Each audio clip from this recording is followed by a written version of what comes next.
அத்தியாயம் 4. மேகராணி வெளியேறுவதற்காக 2 எடுத்து வைத்திருப்பாள். யாரோ ஒருவன் மேகராணியின் முன்னால் வழியை மறித்துக் கொண்டு நின்றான். யாரென கவனித்தாள். அது யவனிகாவின் ஒற்றன் அல்ல. மேகராணியின் எதிரில் நல்ல உயரமும் பருமனுமான ஒரு இளைஞன் ஈ என இழித்தபடி நின்றான். கழுத்தில் சுறாமீனின் வடிவம் பச்சை குத்தி இருந்தது. அந்த இளைஞனை முந்திக் கொண்டு பேசினாள் மேகராணி. இதோ பார் விக்ரமார்ஜுனா, நீ கடக வம்ச தலைவரோட மகன்தான். அதுக்காக ஏன் என் வழியை மறைச்சிட்டு நிக்கிற? வழிவிடு, எனக்கு வேலை இருக்கு என்றாள் மேகராணி சாதாரணமாக. உன்ன மாதிரி பொண்ணுங்களுக்கு கடை வீதியில் அலங்கார பொருட்கள் வாங்குறது ரொம்ப பிடிக்கும், அதானே? சரி வா, 2 பேரும் பேசிக்கிட்டே போய் சேர்ந்து வாங்குவோம் என்றான் விக்ரமார்ஜுனன். கோபத்தை கட்டுப்படுத்தி கொண்டாள் மேகராணி. உன் கூட கடைக்கு வர எனக்கு இஷ்டம் இல்ல, இப்ப வழிய விடு என்றாள். தன்னை கொஞ்சம் கூட மதிக்காமல் பேசும் மேகராணியை கண்டு கோபம் வந்தது விக்ரமார்ஜுனனுக்கு. இருந்தாலும் அதை வெளிக்காட்டாமல் தன் உடையிலிருந்து ஒரு வளையலை வெளியில் எடுத்தான். இத பாத்தியா? இந்த அழகான வளையலை நான் உனக்காக அலைஞ்சு திரிஞ்சு வாங்கியிருக்கேன்.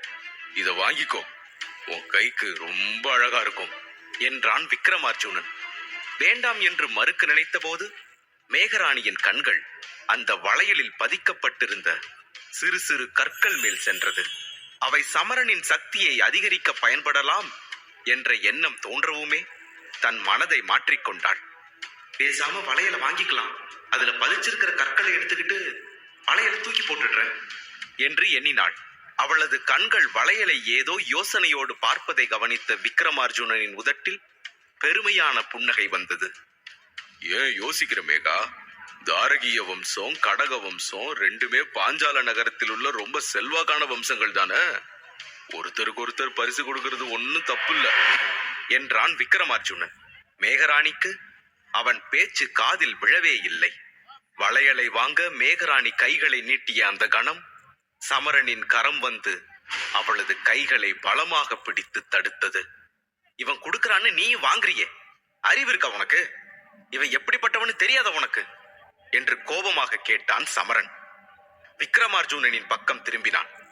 இந்தா, உன் பரிசை நீயே வச்சுக்கோ, மேகாவுக்கு இது தேவையில்லை என்றான். தனக்கும் மேகராணிக்கும் நடுவே வந்த சமரனை கண்டதும் விக்ரமார்ஜுனனின் கோபம் எல்லை மீறியது.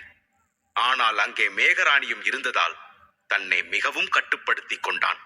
சாதாரண ஒரு வளையலை என் பரிசா நான் கொடுக்கிறேன், நீ ஏன் புகுந்து குழப்புற என்றான் விக்ரமார்ஜுனன் புன்னகையோடு.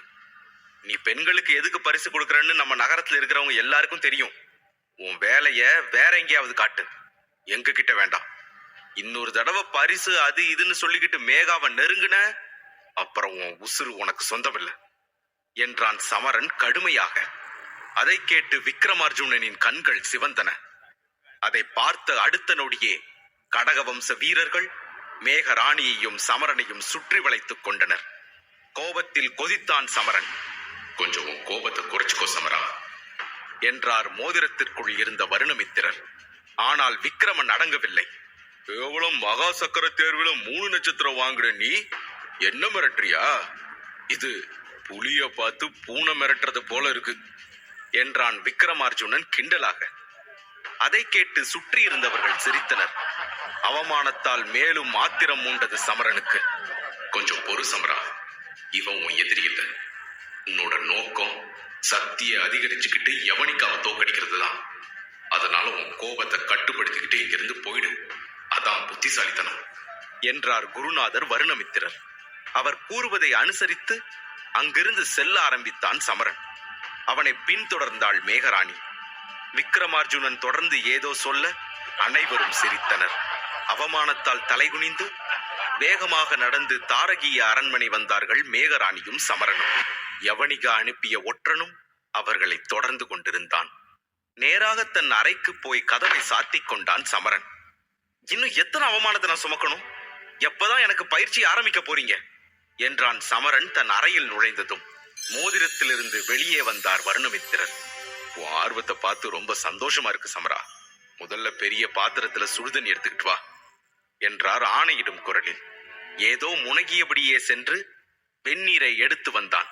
சந்தையில் வாங்கிய மூலிகைகளிலிருந்து சிலவற்றை எடுத்து அந்த வெந்நீரில் போட்டார் வருணமித்திரர். அந்த மூலிகைகள் தண்ணீரில் மூழ்க மூழ்க நீரின் நிறம் மாறியது. அவர் இருமுறை சொடுக்கியவுடன் சமரனின் படுக்கைக்கும் மேஜைக்கும் நடுவே காலியிடம் உருவானது. அந்த இடைவெளியில் தியானம் செய்வது போல அமர்ந்து கொண்டார் வருணமித்திரர். என்ன வேடிக்கை பார்த்துட்டு இருக்க? வந்து என் முன்னாடி உட்காரு என்றார். அப்படியே செய்தான் சமரன். கண்களை மூடி தியானத்தில் அமர்ந்த சிறிது நேரத்தில் அவரது வலது உள்ளங்கையில் இருந்து நெருப்பு பொறிகள் வர ஆரம்பித்தன. உடனே தனது இடக்கையை நெருப்பு பொறிகள் வரும் வலது கையின் மேல் வைக்க நெருப்பு அணைந்து விட்டது. இவற்றையெல்லாம் பார்க்க பார்க்க சமரனின் முகம் மலர்ந்தது. இது ஆரம்ப கட்டத்தில் இருக்கிற ஒரு பயிற்சி தான். இப்போ நீ செய். கண்ணை மூடிக்கிட்டு மனசை ஒருமுகப்படுத்து என்றார் குருநாதர். சற்றே விழித்தான் சமரன். இருந்தும் செய்ய ஆரம்பித்தான். கண்களை மூடியதும் அன்று யவனிகா அனைவர் முன்னிலையிலும் அவமானப்படுத்தியது நினைவுக்கு வர மனதில் ஆத்திரம் என்னும் நெருப்பு பற்றிக் கொள்வது போல உணர்ந்தான். அவன் தியானத்தில் அமர்ந்து கண்களை மூடிய சில நிமிடங்களிலேயே அவனது கைகளிலும் நெருப்பு பொறிகள் வர ஆரம்பித்தன. நேரம் ஆக ஆக நெருப்பின் அளவு அதிகரித்தது. நெருப்பு அணைக்கணும் சமரா. இடது கையை வலது கை மேல வச்சு எண்ணத்தை கட்டுப்படுத்து என்றார் குருநாதர். ஆனால் அவனால் அவமானத்தால் விளைந்த கோபத்தை கட்டுப்படுத்தவே முடியவில்லை. அதனால் நெருப்பின் வேகம் அதிகமானதே தவிர குறையவில்லை. அவன் கைகளில் எழுந்த நெருப்பு பொறிகள் பெரிதாகி மற்ற இடங்களிலும் பரவின. சட்டென தனது சக்தியை பயன்படுத்தி அந்த நெருப்பை அணைத்தார் வருணமித்திரர். உன் மனசுல ஏதோ பெரிய கோபம் இருக்கு. ஆனா அதை கட்டுப்படுத்தவும் நீ கத்துக்கணும். கட்டுப்பாடு இல்லாத சக்தி பிரயோஜனப்படாது. அதனால இன்னொரு தடவை செஞ்சு பாரு என்றார் குருநாதர். அப்படியே செய்ய முயற்சி செய்தான் சமரன். இம்முறை கண்களை மூடும் போதே யவனிகாவை பற்றி நினைக்க கூடாது என்றுதான் எண்ணினான். ஆனால் அவள் செய்த அவமானம் அப்பா தலைகுனிந்து இருந்தது, நெஞ்சை பிடித்துக் கொண்டு இடிந்து அமர்ந்தது என ஒவ்வொன்றாக நினைவு வர கோபத்தில் அவன் உடம்பே கொதித்தது. இரத்தம் தாறுமாறாக ஓட ஆரம்பித்தது. வருணமித்திரர் பார்த்து கொண்டிருக்கும் போதே உட்கார்ந்த இடத்திலேயே தள்ளாடினான் சமரன். கோபத்தை கட்டுப்படுத்த முயற்சி செய்த போது குமட்டியது. பெரும் சத்தத்தோடு வாந்தி எடுத்தான் சமரன். அதை பார்த்து மிகவும் பயந்து போனார் வருணமித்திரர். இரத்தம் கொட்டியது அவன் வாயிலிருந்து. தன் சக்தியை பயன்படுத்தி அவனை சரியாக்க முயற்சி செய்தார் குருநாதர். ஆனால் எதுவுமே பலனளிக்கவில்லை. நினைவு தப்பி கண்கள் செருக அப்படியே மயங்கி விழுந்தான் சமரன். சாதாரண பயிற்சி தானே இது. இதனால உசுருக்கே ஆபத்து வந்துருச்சே. இப்படி ஆகும்னு நான் நினைக்கலையே. எழுந்திரு சமரா, கண்ணை திற என்று பதட்டப்பட்டார் வருணமித்திரர். தாறுமாறாக வந்து கொண்டிருந்த மூச்சு இப்போது மிகவும் மெலிதாகத்தான் வந்தது. அவனது உடலின் முன்னால் வந்து நின்று கொண்டு கவலையோடு ஏதோ மந்திரங்களை உச்சரித்தார் வருணமித்திரர். தன் இரு கரங்களையும் அகல விரித்து அதிலிருந்து வெண்மை நிறமான புகை ஒன்றை வரவழைத்தார். அந்த வெண்புகை சமரனின் உடல் முழுவதும் பரவுமாறு செய்தார். ஆனால் சமரனின் மூச்சு நூல் இழை போல் வந்து கொண்டிருந்தது. ஒரு மூச்சுக்கும் இன்னொரு மூச்சுக்கும் இடையே ஏகப்பட்ட இடைவெளி. அடுத்த மூச்சு வருமா வராதா என்ற பயம் வந்து விட்டது வருணமித்திரருக்கு. சமரனின் உடல் முன்னால் வந்து நின்று கொண்டு இரு கைகளையும் அகல விரித்து மீண்டும் ஏதோ ஒரு மந்திரத்தை கூற சமரனின் உடல் மெல்ல உயர்ந்தது. அதனை அப்படியே மூலிகை கலந்த வெந்நீரில் இறக்கினார் வருணமித்திரர். அவன் உடல் முழுவதும் அதில் மூழ்கும்படி செய்தார். இது தவிர வேற வழி இல்லை. இதுக்கும் அவன் சரியாகலன்னா என்னால எதுவுமே பண்ண முடியாது. எல்லாம் விதிவிட்ட வழி என்று கவலையோடு காத்திருந்தார் வருணமித்திரர். சிறிது நேரத்திலேயே சமரனின் உடலில் நல்ல முன்னேற்றங்கள் ஏற்பட்டதை உணர்ந்தார் வருணமித்திரர். சமரனை கம்பளத்தில் படுக்கச் செய்தார். பின்னர் அவனது சக்திகளை தன் சக்தியை கொண்டு மேம்படுத்தினார். கவலைப்படாத சமரா, இனிமே எல்லாம் நல்லதா தான் நடக்கும். உன்னோட எதிர்காலம் உன்கிட்டதான் இருக்கு. அது உன்னை மட்டுமே சார்ந்திருக்குது. நான் உன் எதிர்காலம் நோக்கிய பயணத்துல சாதாரணமா துணைக்கு வர ஒரு வழிபோக்கன் தான். உன்னோட பாதையை தேர்ந்தெடுக்கிறதும் அதுல நடந்து வெற்றிய உனதானதா மாத்திக்கிறதும் உன்னோட கையில தான் இருக்கு. நாளையில இருந்து உன்னோட வாழ்க்கையில ஒரு புது அத்தியாயம் தொடங்க போகுது. என மயக்கத்தில் இருந்த சமரனை பார்த்து பேசிக் கொண்டிருந்தார் வருணமித்திரர். மறுநாள் காலை சமரன் கண் விழித்த போது அவனது உடலில் ஒரு வித்தியாசமான மாற்றத்தை கண்டான். நேற்றைய பயிற்சியின் போது மயங்கி விழுந்தது எல்லாம் அவனுக்கு நினைவிலேயே இல்லை. சிறிது நேரம் கழித்து சமரனின் கவனம் பச்சை நிற தண்ணீர் நிரப்பப்பட்டிருந்த அந்த ஜாடியின் மீது குவிந்தது. ஓ, நேத்து குரு அந்த மூலிகைகளை எல்லாம் வச்சு இததான் செஞ்சிட்டு இருந்தாரா? அப்படின்னா அவர் என்கிட்ட சொன்ன அந்த அமிர்ததாரா பானம் இதுதானா என்று ஜாடியை பார்த்து தனக்குள்ளேயே கேட்டுக்கொண்டான் சமரன். சமரன் மெல்ல மெல்ல அந்த பச்சை நிற தண்ணீர் நிரப்பப்பட்டிருந்த ஜாடியை நெருங்கி அதை கவனமாக பார்த்து கொண்டிருந்தான். அப்போது திடீரென்று அவன் மோதிரத்திலிருந்து ஒரு குரல் கேட்டது. ஆமா சமரா, நீ சரியாதான் யோசிச்சிருக்க. இதுதான் அந்த அமிர்ததாரா பானம் என்று சொல்ல அடுத்த நொடியே வருணமித்திரர் சமரனின் மோதிரத்திலிருந்து வெளியே வந்து, இப்போதைக்கு நீ அது கிட்ட இருந்து விலகியேறு. நான் உனக்கு கத்துக் கொடுக்கிற சில விஷயங்களை திரும்ப திரும்ப பயிற்சி செஞ்சுட்டே இரு சமரா. அப்புறம் நேத்து நீ சந்தையிலிருந்து கொண்டு வந்த ஒளிரும் கல்லான அந்த மாய மாணிக்கத்தை பத்தின சில விஷயங்களை நான் சொல்ல மறந்துட்டேன். நான் இப்ப சொல்ல போறத ரொம்ப கவனமா கேளு என்றார். வருணமித்திரர் இதை சொன்னவுடன் சமரனும் கவனமாக கேட்கத் தொடங்கினான். இந்த மாய மாணிக்கம் பாஞ்சால நகரத்தோட போர் வீரனுடையது போல தெரியுது. அது மட்டும் இல்லாம இந்த மாய மாணிக்கத்துல இரத்த ஜாலம்னு அழைக்கப்படக்கூடிய ஒரு ரகசிய நுட்பமும் மறைக்கப்பட்டிருக்கு. அதோட வீரியம் குறைவானதா இருந்தாலும் இப்போதைக்கு அது நிச்சயமா உனக்கு நல்லதொரு உதவியா இருக்கும் என்றார் வருணமித்திரர். மாயமாணிக்கத்தின் சிறப்பை அறிந்த சமரன் மிகவும் மகிழ்ச்சி அடைந்தான்.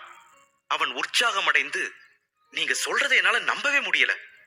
ஒரு பாஞ்சால தேசத்து போர் வீரனோட இரத்த ஜாலத்தை என்னால பயன்படுத்த முடியும்னு நான் என் கனவுல கூட நினைச்சு பார்த்ததில்ல. குரு, அந்த இரத்த ஜாலத்தை பயன்படுத்த எனக்கு எப்போ கத்துக் கொடுப்பீங்க? சொல்லுங்க என்று சமரன் மிகவும் உற்சாகத்துடன் வருணமித்திரரிடம் கேட்டான். சமரனின் இத்தகைய ஆர்வத்தையும் உற்சாகத்தையும் கண்ட வருணமித்திரர், சமரா, ஏன் இவ்வளவு அவசரப்படுற? முதல்ல ஒண்ணு நீ கட்டுப்படுத்திக்கணும். கொஞ்சம் பொறுமையா எல்லா விஷயத்தையும் அணுக பழகணும். என் பேச்சு நீ முழுசா கேளு என்று கூறி சமரனை அடக்கினார். வருணமித்திரர் அவ்வாறு சொன்னதும் சமரனும் அமைதியாக அவர் பேச்சை கேட்க ஆரம்பித்தான்.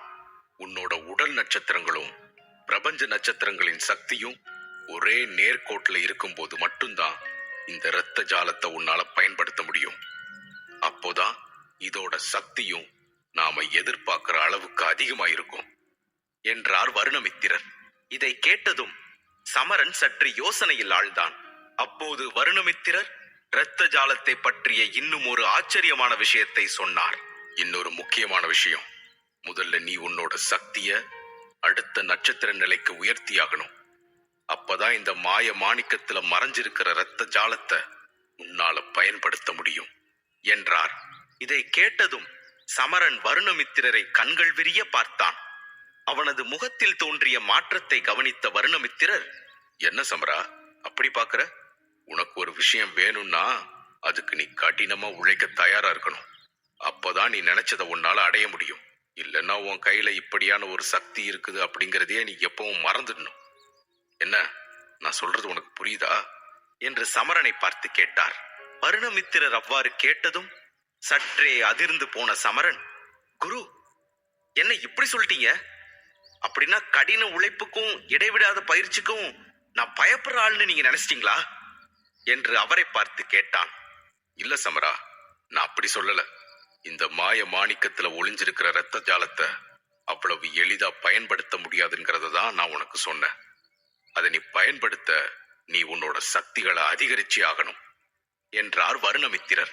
சமரன் தன் குருவிடம் இருந்து இத்தகைய வார்த்தைகளை கேட்ட பின்னர் தான் சற்று அமைதியானான். அப்போது வருணமித்திரர் அவனுக்கு இன்னொரு நற்செய்தியை கூற எண்ணி, சமரா, உனக்குள்ள ஏதாச்சும் சில மாற்றங்களை உன்னால உணர முடியுதா என்று கேட்டார். வருணமித்திரர் இந்த கேள்வியை கேட்ட பின்புதான் சமரன் தன் உடலை நன்கு கவனித்து பார்த்தான். நேற்றைய பயிற்சிக்கு பிறகு தன் உடலின் சக்தியில் ஒரு நட்சத்திரம் முன்னேறி இருப்பதை போல அவன் உணர்ந்தான். இப்போது அவனது சக்திகள் 3வது நட்சத்திரத்திலிருந்து 4வது நட்சத்திரத்திற்கு வந்துள்ளன என்பதை அவனால் புரிந்து கொள்ள முடிந்தது. ஆனால் அதை அவனால் உறுதியாக நம்ப முடியவில்லை. அவன் யூகத்தில் தான் அதை புரிந்து கொண்டிருந்தான். ஆனாலும் சமரன் தன் உடலில் அதிகரித்த சக்தியை உற்று நோக்கியதில் அதை நன்றாகவே உணர்ந்தான்.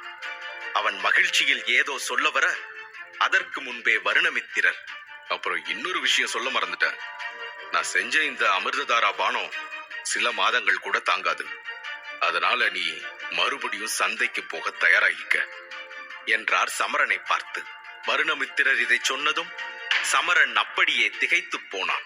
அவன் தன் குருவை பார்த்து, இதுவரைக்கும் இந்த பானத்தை எப்படி பயன்படுத்தணும்னு எனக்கு நீங்க கத்துக் கொடுக்கவே இல்லை. ஆனா இது சீக்கிரமே அதோட சக்தியை இழந்துடும்னு சொல்றீங்களே, அது மட்டும் இல்லாம திரும்பவும் இந்த பானத்துக்கான மூலிகைகளை வாங்க நான் பணம் வேற ஏற்பாடு செய்யணுமே, எனக்கு ஒரே குழப்பமா இருக்கு என்று அப்பாவியாக சொன்னான் சமரன். சமரனின் குழப்பத்தை தெளிவுபடுத்தும் விதமாக, நேரம் வரும்போது அமிர்ததாரா பானத்தோட எல்லா குணங்களும் உனக்கு தெரிய வரும். இப்போதைக்கு நீ பணத்தை எப்படி ஏற்பாடு செய்யலாங்கிறத பத்தி மட்டும் யோசி. இப்போ உன்னோட சக்தி 3ஆம் நட்சத்திரத்துல இருந்து 4வது நட்சத்திரத்துக்கு உயர்ந்துருச்சு. அதை உன்னால உணர முடியும்னு நினைக்கிற. அது எதனாலன்னு நீ நினைக்கிற? எல்லாம் இந்த அமிர்ததாரா பானத்தோட சக்தியால தான். இதுல இருந்தே புரிய வேணாமா உனக்கு? இந்த அமிர்ததாரா பானம் எவ்வளவு சக்தி வாய்ந்த ஒண்ணு, அது உனக்கு இப்போதைக்கு எவ்வளவு தேவையான ஒண்ணுன்னு என்று சற்றே காட்டமாக பேசினார் வருணமித்திரர். ஆனா குருவே, நான் எங்கிருந்து இவ்வளவு பணத்தை மறுபடியும் ஏற்பாடு செய்வேன்? இதை சொன்ன போது சமரனின் முகமெல்லாம் குழப்ப ரேகைகள் பரவி கிடந்தன. உனக்கு விருப்பம் இருந்தா இதுக்கான பணத்தை நீ உன் அப்பா கிட்ட இருந்தே எடுத்துக்கலாமே என்றார் வருணமித்திரர். அவர் அவ்வாறு சொன்னதும் ஒரு நிமிடம் அதிர்ந்து போனான் சமரன். இல்ல, என்னால இதை செய்யவே முடியாது. என்னோட எந்த பிரச்சனையையும் நான் என் அப்பா கிட்ட சொல்ல விரும்பல. அவர் ஏற்கனவே என்னால ரொம்பவே கஷ்டத்தை வேதனையை அனுபவிச்சிட்டு இருக்காரு என்றான் சமரன். பணத்தை எவ்வாறு திரட்டுவது என்று சமரன் சிந்தித்துக் கொண்டிருக்க, இதையெல்லாம் கேட்டுக் கொண்டிருந்தவன் போல யவனிகாவின் ஒற்றன் ரகசியமாக சமரனின் இடத்தை விட்டு வெளியேறி ரட்சமல்லர் அரண்மனையை நோக்கி சென்று கொண்டிருந்தான்.